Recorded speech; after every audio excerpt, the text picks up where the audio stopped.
आया तो कुछ वकील साहब लोग देखे तो हमें देख के बड़ा चौकन्ना रहे कि यार कोई लग रहा है भाजपा का एजेंट तो नहीं आ गया। तो आज इसलिए मैं इसका विरोध करना चाहता हूं कि ये भगवा में भी षड्यंत्र और पाखंड भारतीय जनता पार्टी ने पैदा कर दिया है। भगवा के रूप में राम के नाम पे, जिन्होंने राम के नाम पे व्यापार कर दिया है, तो ईवीएम तो बहुत छोटी चीज उसके साथ होती है।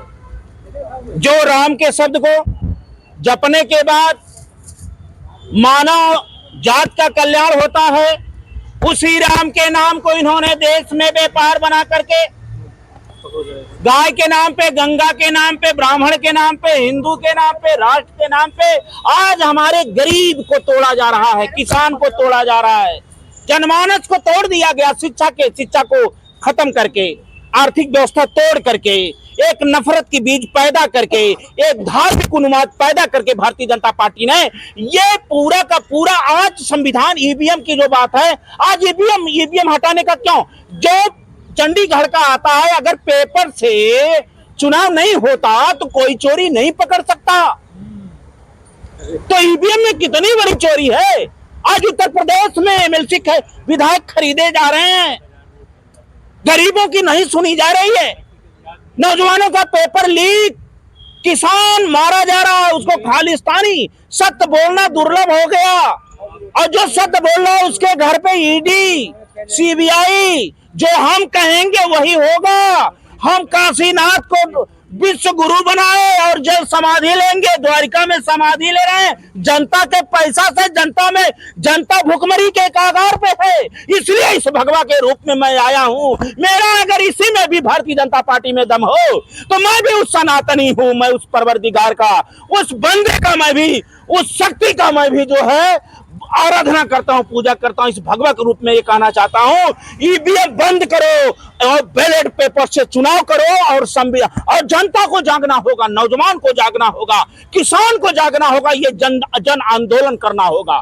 जन आंदोलन नहीं करोगे, आने वाली पीढ़ी, जो स्वतंत्रता हमको मिली, जो लोकतंत्र ये बहाल हुआ देश में, या इसी संविधान के तहत, बाबा भीमराव अंबेडकर के संविधान के तहत एक दलित का लड़का पार्लियामेंट में पहुंचता है, एक पिछड़े का लड़का विधानसभा में पहुंचता है, अपनी आवाज सुप्रीम कोर्ट में लगाता है, तब कोर्ट जाकर के उसकी आवाज को सुनता है। ये मनुवादी व्यवस्था के लोग जो पिछड़े को, गरीबों को, अति पिछड़े को, दलितों का, ये लड़ाई आज से नहीं है। आज तो भारतीय जनता पार्टी के रूप में जब ये सत्ता में आते फिर विकराल हो गई है। रविदास, संत शिरोमणि रविदास थे, उस समय भी ये लड़ाइयां थी। तो इसलिए उसी रूप में मैं आया हूं, उनके रूप में मैं आया हूं कि मैं जनता से आह्वान करता हूं, अरे मेरे भारत के सपूतों, अपनी नस्ल को बचाओ, अपने आने वाली पीढ़ी को बचाओ, नहीं तो ये शिक्षा से गुलाम बना देंगे। इनसे पूछो 2 करोड़ नौकरी कहाँ है, तो कहेंगे हम विश्व गुरु बनाएंगे। इनसे पूछो आज बलात्कार मणिपुर क्यों जल रहा है, तो ये कहेंगे हम मुसलमानों को ये भयानक कानून लाएंगे। इनसे पूछो किसान की आय दुगना कब होगी, तो कहेंगे राम को लाए हैं हम, कृष्ण को लाएंगे। अरे नीरव मोदी को कब लाएंगे आप, अच्छे दिन कब लाएंगे, हवाई चप्पल पहनने वालों का हवाई जहाज का टिकट कब लाएंगे, किसानों को आज दुगना कब करेंगे, घर में सुख शांति कब लाएंगे, राम राज का आप ढोक कर रहे।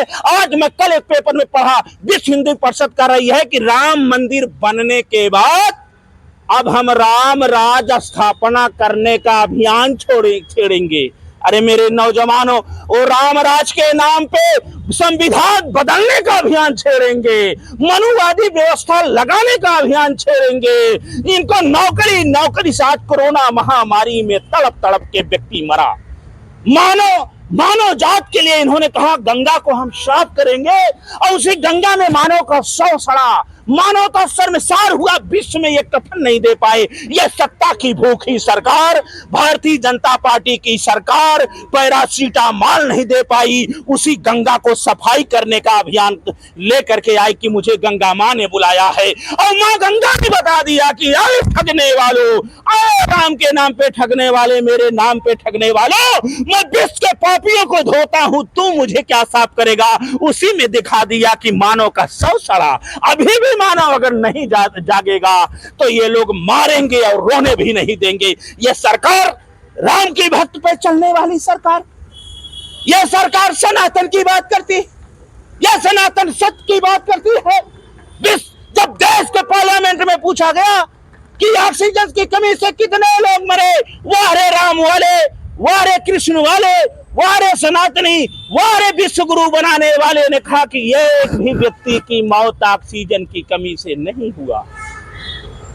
इसलिए मैं इस रूप में आया हूं कि मेरे देश के नौजवानों, किसानों, हिंदू मुसलमान, सिख ईसाई सभी सबसे, क्योंकि राम कहे, कृष्ण कहे, पीर कहे, पैगंबर कहे, विश्व के सभी धर्म गुरुओं ने कहे, तुलसी कहे, बौद्ध कहे कि विश्व का सबसे बड़ा धर्म है तो इंसानियत और मानवता और ये समानता और समाजवाद से आता है। बिल्कुल स्वामी जी, लेकिन सवाल ये बनता है कि आप एक संत हैं, आप एक स्वामी हैं, फिर भी आपको ईवीएम से क्या लेना देना है, आपको सरकार से क्या लेना देना है? इसीलिए तो संत है मानव धर्म, मानव कल्याण के लिए, तानाशाह को तोड़ने के लिए।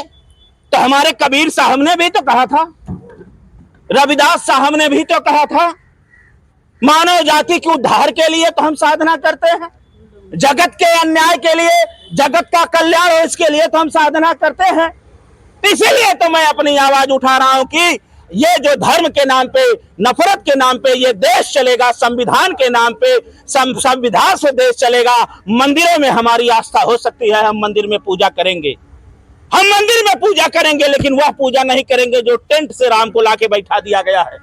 टेंट वाले राम को नहीं, कबीर साहब ने कहा था, आपने अच्छा सवाल किया, कबीर साहब ने कहा था राम चार हैं, एक राम दशरथ का बेटा, एक राम दशरथ का बेटा, एक राम है घड़घड़वासा, एक राम है शकल पसारा, एक राम है जगत से न्यारा। तो हम जगत के न्यारा को सबने लोगों ने कहा दुनिया का मालिक एक है, क्योंकि यार रक्त भी एक है, इसको काट दो तो लाल निकलेगा। विश्व का कोई वैज्ञानिक बता नहीं सकता कि हिंदू का रक्त है कि मुसलमान का रक्त है कि आर्यसत का रक्त है, किसी संत का रक्त है। इसलिए प्रकृति ने यहाँ दिया है, इसका मैं आप संदेश दे रहा हूं कि मानव जात के लोग जागो, जागो और सत्य और असत्य की परख करो ये, क्योंकि सत्ता की भूखी लोग है। जैसे रावण भगवा के रूप में आया, माता सीता का हरण कर लिया, इसी से भारतीय जनता पार्टी भगवा के रूप में, राम के रूप में, नाम इसके रूप में आपको ठग करके आपको गुलाम बनाना चाहती है। आप लोग जागो, ईवीएम का विरोध करो और इनके खिलाफ वोट करो, इनके खिलाफ वोट करो, भय मत करो, क्योंकि सत्य परेशान होता है लेकिन पराजित नहीं। आप खुद भगवा वस्त्र में हैं और आप बोल रहे हैं कि ये लोग क्या कर रहे हैं, ये लोग सनातन की बात कर रहे हैं, राम मंदिर बनवा दिया है, सारी चीजें हो रही है, फिर भी ईवीएम के खिलाफ उतर गए हैं लोग, उतर गए, उनकी आवाज दबा दी जा रही है। हमारे जैसे बहुत लोग हैं, उनकी आवाज सुनाई नहीं दे रही है। ये आप तो ये चैनल वाले हैं कि दिखा दे रहे हैं, इतना बड़ा भी यहाँ भी कार्यक्रम हो रहा है, बड़ी बड़ी मीडिया कहाँ है? देश के पूर्व जस्टिस ने पढ़ा मैंने पेपर में और चैनल पे चला कि लोकतंत्र, ये गोदी मीडिया जो है, जो बड़े चैनल है, इन्होंने आवाज को दबाने का काम किया। और सुप्रीम कोर्ट के जस्टिस साहब ने जो फैसला दिया मेयर के चुनाव में, उन्होंने भी कहा कि ये लोकतंत्र की हत्या है। इससे बड़ा क्या प्रमाण हो सकता है? संत ने छोड़े संतई कोटिक मिले असंत, चंदन विश्व व्यापक नहीं लिपटे रहे भुजंग। तो हम सत्य की बात करेंगे। राम कौन है? उस राम के जपने से ये शरीर सबसे बड़ा मंदिर है, और इस शरीर में हनुमान जी रहते, दुर्गा रहती है, ईसाई रहते, पीर रहते, कबीर रहते, तुलसी रहते, पैगंबर रहते, सब रहते। इसमें राम यही श्वासा है। जब हमारा श्वासा निकल जाती है तब बोला जाता है राम नाम सत्य है। इसलिए मैं ये संदेश देना चाहता हूं और दे रहा हूं। इसके लिए अभियान भी छेड़ूंगा जहां भी मेरी सामर्थ्य हो, क्योंकि इस रूप में इतना नफरत हो गया। मैं यहीं आया तो लोग देखे कि ये लग रहा भाजपा का कोई एजेंट है। लेकिन भाजपा नारा लगा रही है कि 400 सीटें जीतने जा रहे हैं। इसलिए वो 400 सीटें नहीं बोली है, 400 पार बोली है, सीट का नाम नहीं लिया।